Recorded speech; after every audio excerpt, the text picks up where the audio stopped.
사도행전을 볼 때 가장 큰 장애는 성령의 임함에 대한 오해입니다.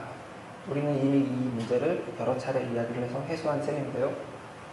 성령이 오시면 모든 것이 다 해결이 된다는 식이죠. 성령이 마치 만병통치약, 만능키 그런 것처럼 여겨지는 것이 문제입니다. 그렇게 여기는 입장에서는 사도행전을 딱 둘로 나눕니다. 오순절 성령 강림 전, 그리고 오순절 성령 강림 후. 오순절 성령 강림 후에는 성령님이 오셨으니까 모든 것이 완벽하고 다 해결이 된 상태처럼 보려고 하죠. 그리고 그 전에는 모든 것이 다 약하고 악하고 그런 상태입니다. 오순절 성령 강림 전의 제자들은 연약하고 비겁하고 겁쟁이입니다. 그리고 무식합니다. 그러던 제자들에게 오순절에 성령이 임하시자 그들이 갑자기 담대해지고 똑똑해지고 하나님의 모든 뜻을 꿰뚫어 아는 자들이 된 것처럼 보기가 쉽습니다. 실제로 그런 시각으로 사도행전을 많이 봤고 그런 이야기들을 많이 해왔습니다. 오늘 본문이 딱 그런 오해를 가지기 좋은 본문입니다.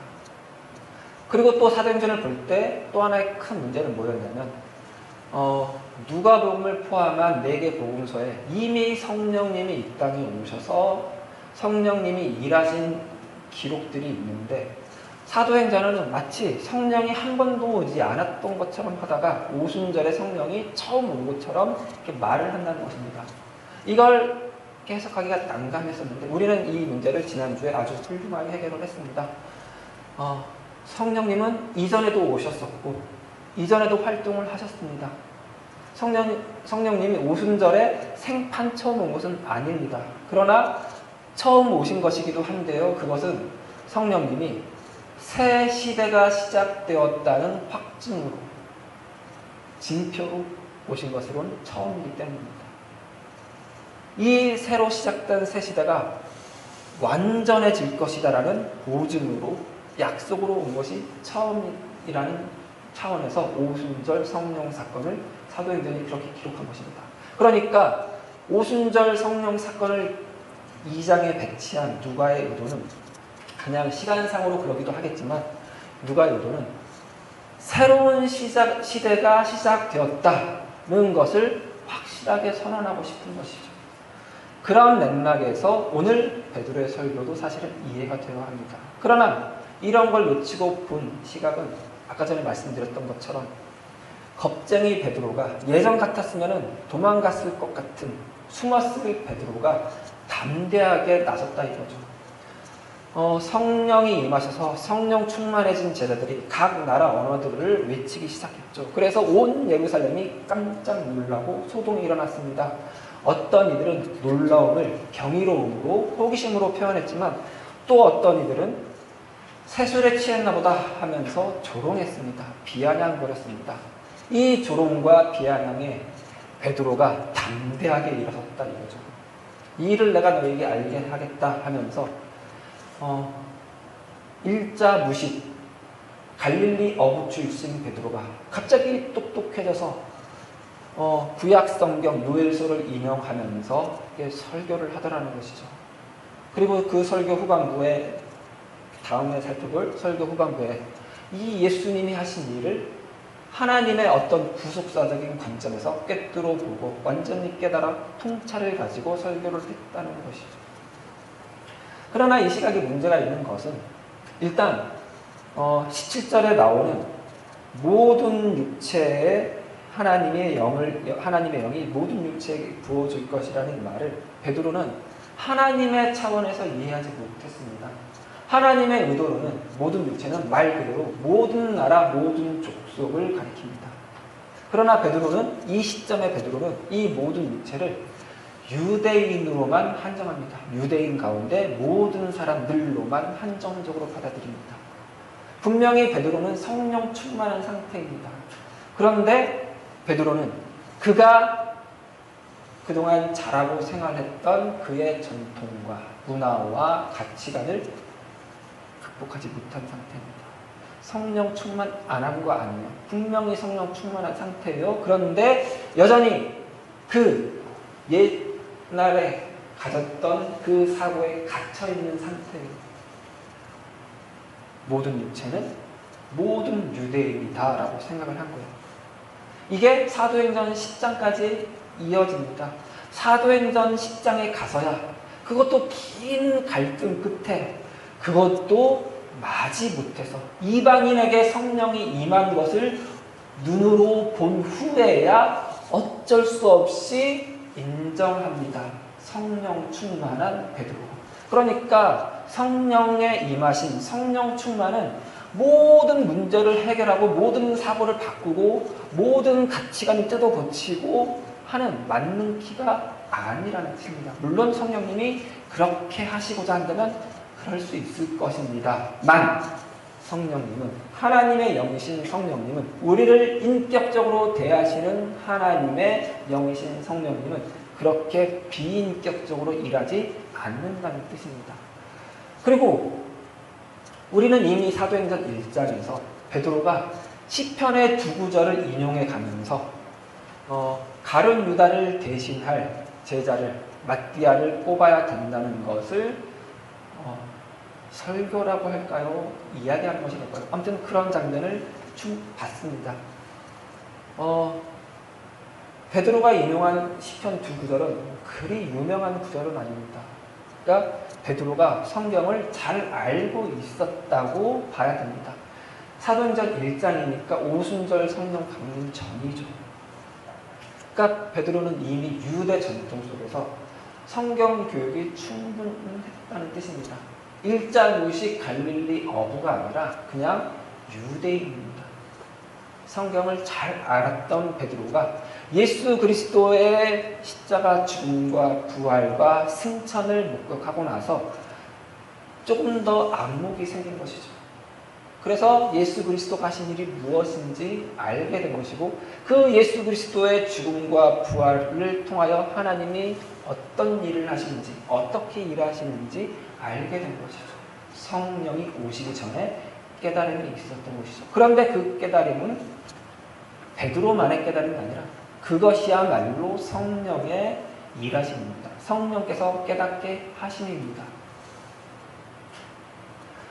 자꾸 베드로가 일자 무식했던 게 성령을 받자 유식해졌다.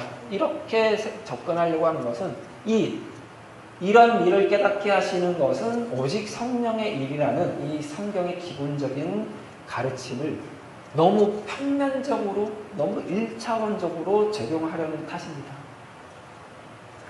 그러나 우리는 이미 봐왔던 것처럼 성령님은 이미 오셨었지만, 그래서 이미 하신 일을 하셨었지만 오순절 성령, 오순절 첫 열매로, 그리고 오순절 마지막 수학의 보증으로 오신 성령, 새 시대가 시작되는 확증으로 오신 성령이라는 차원에서 본다면 양상은 달라질 것입니다. 그리고 베드로는 그런 이해 위에서 이 설교를 했습니다.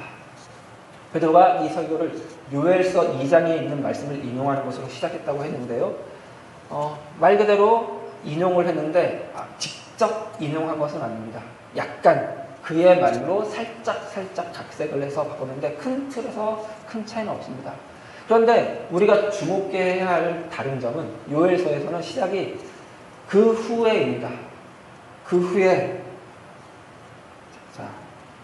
17절을 같이 읽어볼까요? 하나님이 말씀하시기를 말세에 내가 내 영을 모든 육체에 부어주리니 너희의 자녀들은 예언할 것이요 너희의 젊은이들은 환상을 보고 너희의 늙은이들은 꿈을 꾸리라. 이렇게 베드로가 이야기했는데 요엘서에서는 그 시작이 그 후에 내가 내 영을 모든 육체에게 부어주리 이런 식입니다. 그걸 베드로는 말세라는 말로 대체했습니다. 그 후에를. 요엘서에서 그 후에는 어떤 의미냐면은 그 전에 있는 말씀은 하나님이 유대를 회복하신다는 것입니다. 이스라엘을 압제하던 나라를 몰아내고 이스라엘을 완전히 회복하여 이스라엘 가운데 분노가 넘치게 하고 하나님이 이스라엘과 함께 하셔서 이스라엘 가운데 계셔서 이스라엘로 하여금 여호와 하나님은 우리 하나님이다 라는 고백을 받아내는 상태가 되었습니다. 그리고 그 후에입니다. 그리고 그 후에, 그러니까 하나님이 이스라엘을 다 회복하셨어요. 모든 문제를 다 해결하시고 하나님이 이스라엘의 하나님으로 오셨고 인정받으셨어요. 그리고 그 후에 하나님의 영을 모든 육체에 부어주겠다고 하신 것인데, 베드로는 이 그 후에를 말세로 말하는 것이죠. 그러면 베드로가 봤을 때 하나님이 이스라엘을 회복하신 것은 예수 그리스도를 통해서 완성되었다고 보는 것입니다. 예수 그리스도가 오셔서 하신 모든 사역, 특별히 십자가에서 당한 죽음, 그것이 이스라엘을 회복한 사건으로 본 것이죠. 그리고 그가 부활하여 승천하신 것, 그것이 회복된 이스라엘에서 그 회복된 이스라엘이 나의 하나님으로, 우리 하나님으로 고백하는 것으로 본 것이죠. 근데 그 말이 말세라고. 왜 말세냐면은 역사 가운데서 죽은 사람이 부활하면은 그것은 유대인들에게는 역사의 종말을 의미하기 때문입니다. 말세라고. 세상이 끝났다. 인류의 역사가 끝났다는 뜻입니다. 인간의 힘으로 살아가는 시대, 인간이 왕노릇하는 시대, 인간이 뭔 선악을 판단하는 시대, 인간이 의를 만들려고 하는 시대는 끝났다는 뜻입니다. 그 모든 시도들은 다 죄이며 죽음으로 귀결될 수밖에 없다는 거죠. 그런 시대는 끝났다라는 선언입니다. 그러니까 새 시대가 시작되었다는 말의 또 다른 표현이죠. 말세입니다. 종말입니다. 완전히 끝났다는 뜻입니다. 그래서 그런 관점에서 이 17절 말씀을 다시 보면 이런 뜻입니다. 모든 육체에게 부어주는데, 그리고 18절에는 내 남종과 여종들에게도 그 영을 부어준다고 했는데, 이런 말입니다. 너희가 지금 목도하는 바와 같이 우리가 하나님의 영을 받았다. 그 우리는 누구냐면 갈릴리 사람들입니다. 경건한 유대인들이 볼 때, 예루살렘에 모여있는 경건한 유대인들이 볼 때 갈릴리 사람들은 그다지 좋은, 그다지 선한, 그다지 인정할 만한 사람들이 아닙니다. 그런데 그런 갈릴리 사람들에게도 하나님의 영이 임하셨다는 뜻입니다. 다만 성령님이 임하셨더니 이렇게 각 나라 언어를 했다, 방언을 했다, 그런 현상에 대한 설명을 하는 정도가 아니라, 봐라, 우리가 이런 말을 하는 것을 봐라. 너네가 생각했던 판단이 틀렸다. 왜냐하면 그 판단을 만들었던 이 시대는 끝났기 때문이다. 말세가 되었기 때문이다. 라는 선언입니다. 세상이 끝났다고요. 인간이 다스리는 시대가 끝났다고요.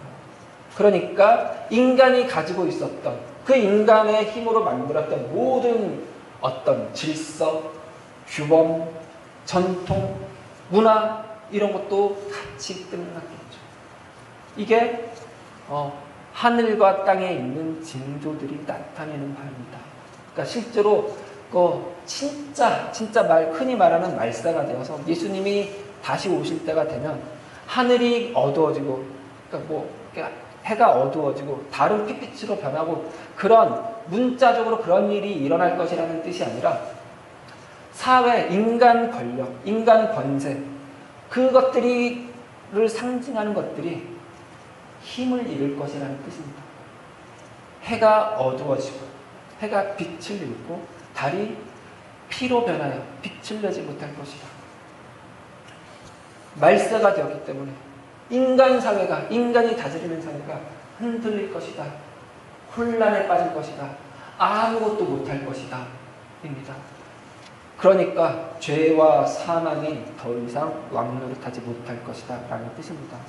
이제는 죄와 사망이 왕노릇하기 때문에 어쩔 수 없이 몰려갔던 불의, 거짓, 질투, 시기, 분쟁, 차별, 정죄, 이런 것들이 힘을 발휘하지 못할 것이다 라는 뜻이죠.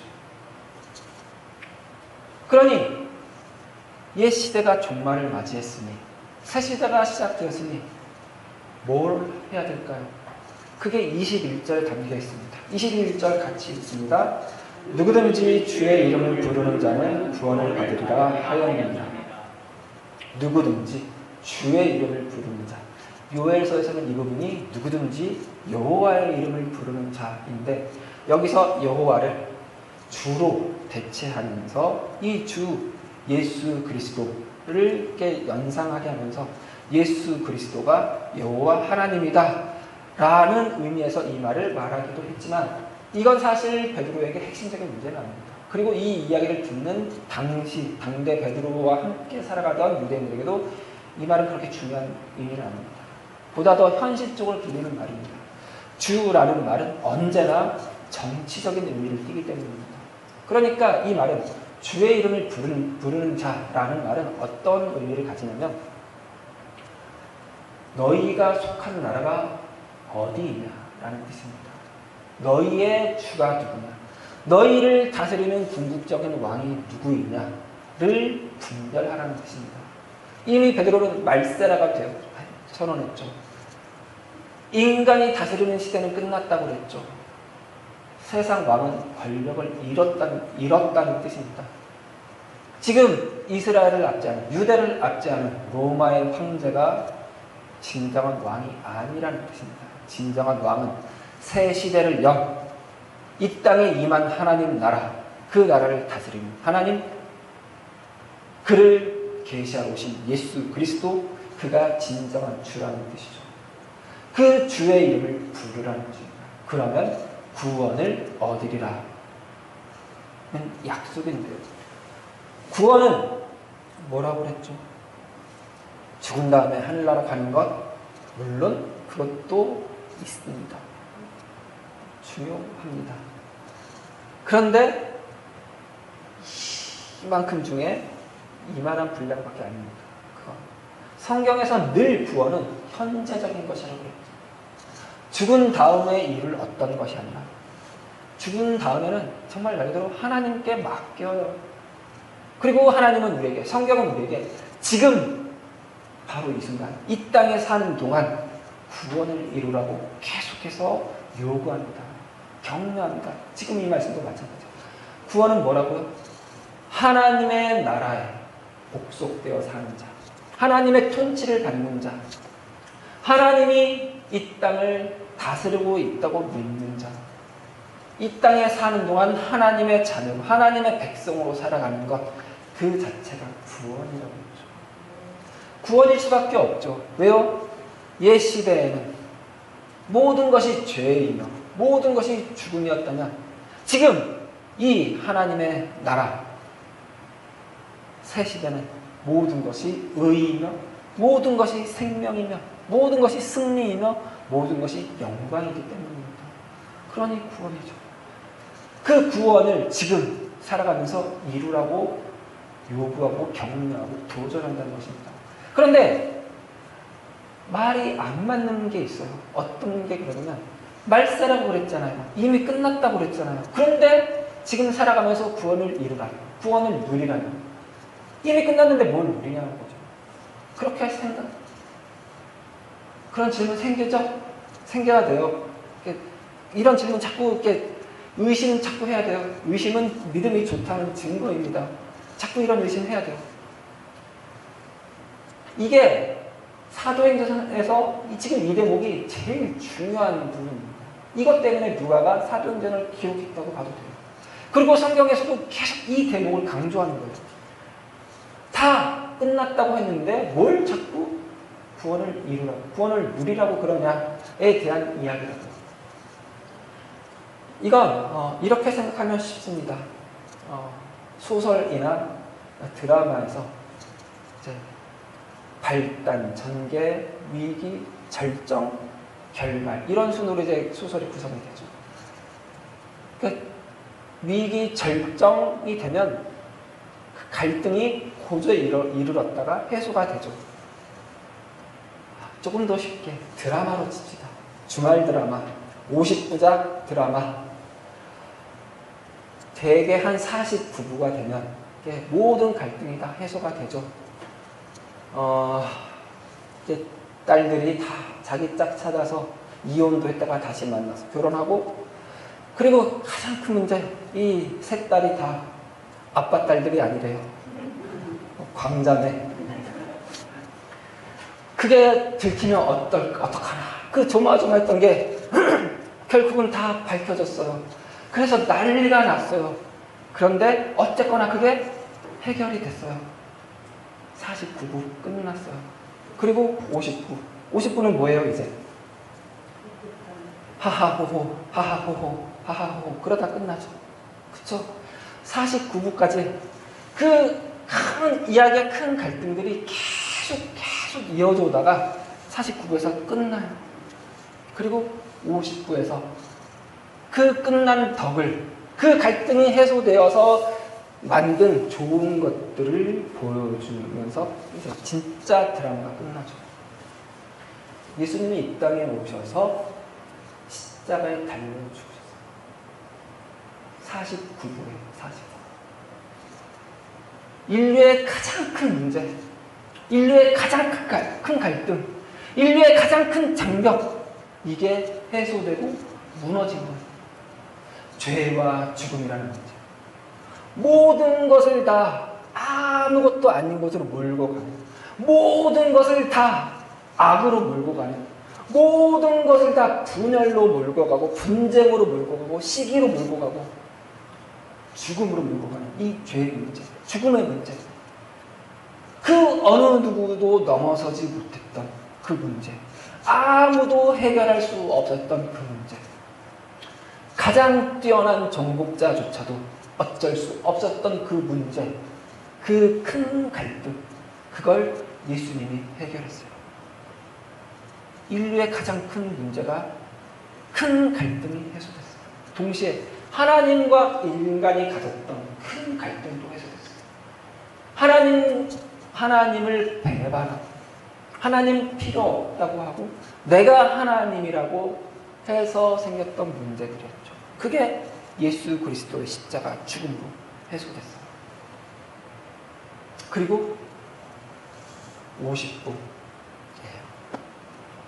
그 49부가 끝나면서 되게 이런 자막이 뜨죠. 내일. 그래서 49부는 토요일, 50부는 일요일이니까 내일 광장의 마지막 회가 방송됩니다. 성령님이 오셨습니다. 예. 인류의 가장 큰 문제 해결됐다. 옛 시대가 마감했다. 말세다. 그리고 새 시대가 열렸다. 그러니 새 시대를 살아라. 이죠. 50회는, 마지막 회는 어떤 드라마든, 아무리 몰입도가 뛰어난 드라마라도 마지막 회는 재미가 없어요. 왜냐하면 갈등이 없기 때문이죠. 그냥 하하호 하하호 하다 끝나죠. 물론 그 50회도, 마지막 회에도 소소한 갈등이 생기긴 해요. 그쵸? 왜냐하면 너무 하하호 하면 재미없으니까, 그걸로 한 시간 때우기 힘드니까 소소한 갈등을 집어넣긴 합니다. 그러나 그건 말 그대로 소소한 갈등이에요. 큰 갈등에 끼지 않는 갈등, 큰 이야기를, 전체 이야기를 뒤바꾸지 못하는 갈등, 작은 갈등들이에요. 그런데도 우리는 마지막 회를 꼭 보려고 하죠. 왜요? 그거 보려고 여태까지 고구마 100개 먹은 것 같은 그 49회 분량을 참고 본 거잖아요. 그 마지막 좋은 거 보고 싶어서. 그 마지막 그 하하호호 너무 중요해요.